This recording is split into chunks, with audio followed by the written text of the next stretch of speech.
आभाळ भरून आलं तरी जीवाची घालमेल होणारी माणसं आपण. चार दोन सरी कोसळल्या तर चटकन आडोशाला जाऊन उभी राहणारी माणसं आपण. कधी आभाळ कोसळलं तर काय होईल असा विचार आला तरी हातपाय गळून जातात. पण दुःखाचा डोंगर कोसळला तरी जिद्दीने पुन्हा उभी राहणारी माणसं आहेत जगात. शांताबाई यादव त्यातल्याच एक. कोल्हापूरच्या सासूर हासकिरे गावातली एक जगावेगळी जिद्दी स्त्री. 30-35 वर्षांपूर्वी छान संसार चालू होता त्यांचा. नवऱ्याचा दाढी कटिंग करायचा व्यवसाय, 4 लहान मुली, नवरा आणि आपल्या 4 छोट्या लेकी एवढंच शांताबाई यादव यांचं विश्व होतं. छोटी मुलगी 5-6 महिन्यांची असेल तेव्हा अचानक नवरा वारला. जमिनीचा साधा तुकडा सुद्धा नसलेल्या शांताबाई पुढे मोठं प्रश्नचिन्ह उभं राहिलं. आता काय करायचं?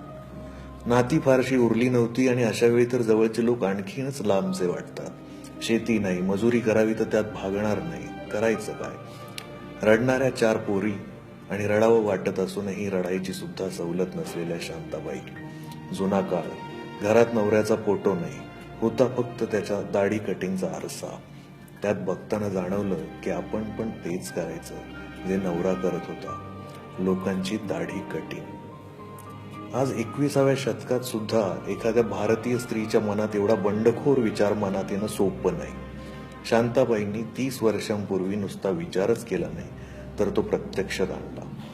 गावातले सभापती स्वतःहून शांताबाईंकडे आले दाढी करायला. पण शांताबाईला वाटलं चुकून ब्लेड लागली, जखम झाली तर. पण सभापतीसाठी शांताबाईंची गरिबीची वेदना जास्त मोठी होती. आपण पुढाकार घेऊन दाढी केली तर लोक पण तयार होतील हे त्यांना माहिती होतं.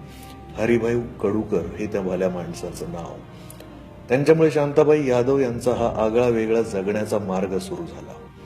1985 पासून कधी बैलगाडीत, कधी 2 किलोमीटर चालत जाऊन आसपासच्या गावात पारावर पोतं टाकून शांताबाई लोकांची दाढी आणि हजामत करतात. आपल्याला आश्चर्य वाटतं पण या गावातल्या लोकांना त्यात काहीच वेगळं वाटत नाही, कारण त्यांच्यासाठी ती शांताक्का आहे. शांताक्काचा हात भाकरीवर जेवढा सफाईने फिरतो तेवढ्याच सफाईने दाढीवर पण. सुरुवात केली तेव्हा एका माणसाच्या दाढीचे वर्षाला काही किलो धान्य मिळायचं. आज दाढीचे 20 रुपये मिळतात. पण माणसांपेक्षा शांताक्का म्हशीची वाट बघत असतात, कारण म्हशीचे केस काढायचे 100 रुपये मिळतात. लोकांची दाढी कटिंग करून त्यांनी 4ही मुलींची लग्न लावली. त्या सुखात आहेत. शांताबाई आता एकट्याच असतात घरी. आजही कुणापुढे हात पसरत नाहीत, दाढी कटिंग करत असतात, स्वतः स्वयंपाक करत असतात, भांडी घासतात. आज सगळे शांताबाई गाण्यावर नाचतात, पण ही शांताबाई उर्फ शांताक्का महाराष्ट्राने डोक्यावर घेऊन नाचावी अशी आहे. आजच्या या युगातल्या झाशीच्या राणीला आमचा सलाम.